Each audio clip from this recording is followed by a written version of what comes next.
Nos encontramos hoy aquí en La República con Gabriela Frías, nos está visitando en Colombia. Gabriela, de CNN a Colombia, ¿cómo ha estado su viaje y cómo se siente en Colombia? Viaje relámpago, pero muy contenta de estar aquí. Me encanta venir a Colombia y platicar con los colombianos y ver cómo ven la realidad de su país y del mundo desde aquí. Cuando uno la ve en CNN, usted habla siempre del tema económico, pero a nivel desde el bolsillo de la gente, lo que más le duele a las personas, hasta los grandes temas que se han tocado continuamente en el canal. Aquí en Colombia, la gente, me imagino, cuando la encuentra, así sea 3 minutos, también le habla de eso, le hacen preguntas sobre el tema económico, ¿cómo ve la economía? Yo pregunto a la gente, no hay nada mejor que subirse y decir, ¿cómo está Colombia?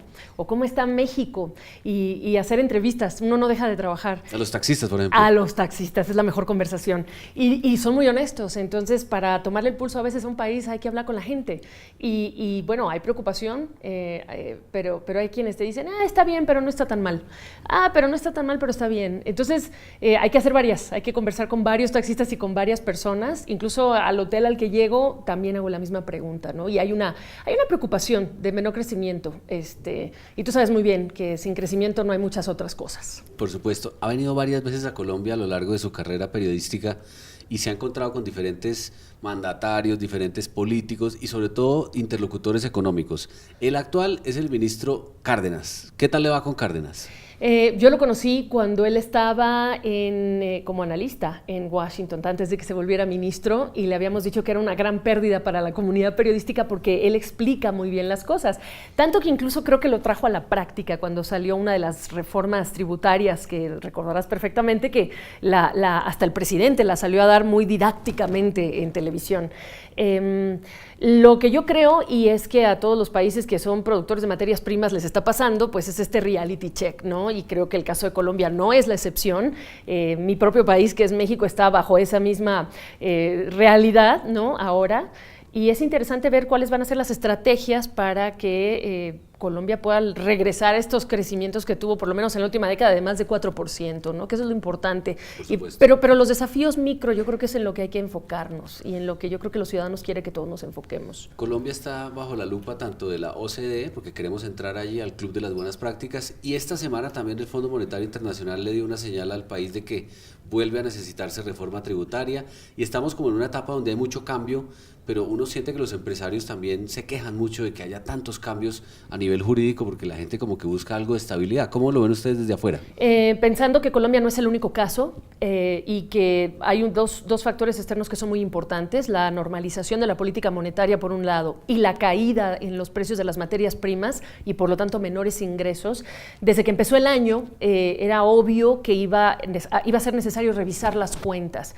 El problema que yo veo, y lo veo por lo que me dicen los ciudadanos, incluso en El Salvador, es que típicamente se habla por parte de las autoridades de más reformas fiscales, más recaudación a través de más impuestos, pero en qué se gasta y cómo se gasta no es parte, al menos no en el mismo nivel, de una discusión pública. Y yo creo que los ciudadanos están reclamando una discusión más seria de cómo se gasta, con qué cuadros técnicos se ejercita ese gasto, sobre todo a niveles locales, regionales, y la responsabilidad que hay con la transparencia en ese gasto. El colombiano, y me imagino que el latino también, al final, la persona de la calle dice, bueno, ¿y eso cómo me afecta a mí? ¿Cómo me afecta mi empleo, mi ingreso, mi posibilidad de trabajo? Y no encuentran, entiendo que eso es generalizado en todos los países, una respuesta concreta que les dé esa respuesta a esa pregunta, ¿cómo me pega a mi bolsillo todo lo que está haciendo el gobierno? Porque la gente a veces no ve que esos cambios macroeconómicos se vayan directamente a su situación personal. Sí, estoy totalmente de acuerdo. Perdón, no sé si tenías una pregunta, pero me inspiraste para empezar a decirte cosas, pero adelante. La idea es cómo lograr esa conexión entre el ciudadano de a pie y su necesidad de la casa, por ejemplo, cómo pagar el arriendo, que fue un poco el discurso Obama en la primera elección, cómo lograr que esa economía micro, lo que tú mencionaste en la casa, se vuelva de alguna manera una conexión con lo que está haciendo el gobierno a nivel macro que a veces se ve como muy lejano. Yo creo que hay dos áreas muy importantes. Una es el tipo de tema que las autoridades eligen promover, ¿no? Que hay las grandes reformas estructurales, el gran mega multimillonario inversión, etcétera, que nos promete que nos van a generar una cantidad de miles de empleos, etcétera. Yo creo que ha habido un enfoque demasiado concentrado en ese tema, pero también hay otro que deberíamos, y nosotros creo que es una responsabilidad como los medios tocarlo, y es el de la responsabilidad del ciudadano. Tenemos países en América Latina con altísimos niveles de informalidad, en donde hay también altísimos subsidios, en donde como ciudadanos no tenemos claridad de cuánto cuesta, por ejemplo, llevar agua a una ciudad, cuánto cuesta, por ejemplo, la electricidad. Entonces, hemos vivido asumiendo que hay una serie de servicios que no cuestan y que el gobierno tiene una obligación de darlo. Creo que una parte muy importante es sincerarnos como autoridades, por un lado, los medios, recordarle a la gente y tomar este papel de ciudadano con las responsabilidades que también tenemos, porque somos muy buenos para exigir, pero también como ciudadanos tenemos que recordar que los servicios que disfrutamos no son gratis y por lo tanto tenemos que encontrar un incentivo, y ahí es en donde creo que está la tarea de la autoridad, buscar aquellos incentivos que a una persona le hagan convencerse que es mejor estar dentro del circuito formal que el de la informalidad. Pero si no ve resultados, es difícil encontrar un incentivo. Por supuesto, Gabriela, a CNN me imagino le llegan muchas historias de gente emprendedora, sí, que monta compañías, sí, tiene ideas, y uno ve, por ejemplo, que en Estados Unidos hay una gran comunidad de inmigrantes latinos que han logrado salir adelante acomodándose a las normas de allá, pero haciendo también negocios muy exitosos.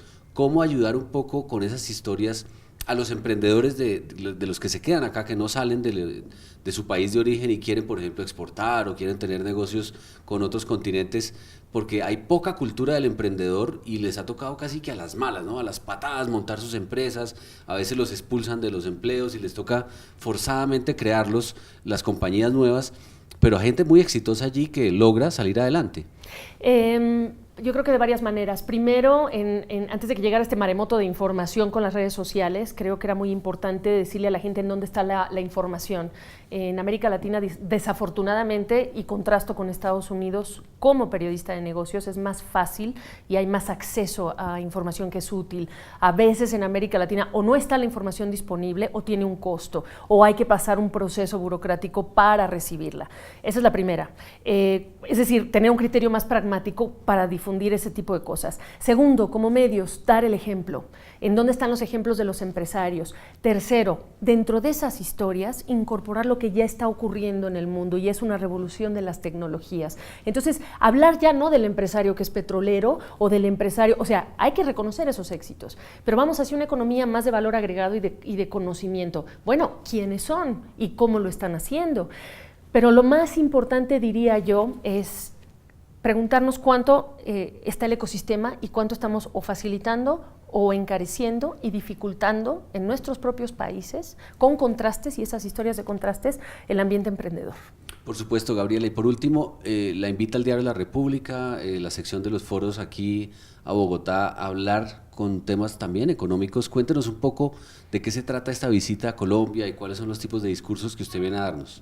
Bueno, vamos a hacer esta entrega al Empresario del Año. No es la primera vez que vengo, es un evento muy interesante para mí como periodista, para entender primero en dónde está la mente de los colombianos, segundo, el tipo de empresario colombiano al que se le está reconociendo, ¿no? Y el tipo de méritos que en este siglo XXI está reconociendo la República, por un lado, y al mismo tiempo compartir y llevarse uno digamos que la postal con la que vamos a utilizar, digamos, ideas para hacer nuevas historias de Colombia, y no nada más estar hablando o de la guerrilla o del proceso de paz, pero hablar de las cosas que a la gente de la calle, a la gente en el día a día le interesan, las familias colombianas. Por supuesto. ¿Y hay alguna historia de algún empresario mediano, pequeño, exitoso que usted ya tenga en mente de Colombia, o las está buscando o le llegan por internet? Las tres. Y hoy que estamos estrenando poco más de un mes de Portafolio Global, que es el nuevo programa que tengo que decirles que primero hay ciudades como Medellín, que en el mundo son increíblemente famosas y muy conocidas por lo que se está haciendo en materia de innovación y de crear un hub, ¿no?, de conocimiento. Emprendedores que son colombianos y que están, que son la fuerza en movimiento que nosotros decimos con nuestros segmentos, y que ellos son los que hoy están poniéndole el dinero a las startups, y la vocación emprendedora colombiana es digna de presumirse, pero además hay que hay que contar el cómo. No nada más es contar el éxito, es contar el cómo para que alguien que no tiene los medios necesariamente y está en una zona rural pueda abrirse camino. Por supuesto, Gabriela, gracias por estar con nosotros y siempre bienvenida a Colombia. Es un honor estar con ustedes.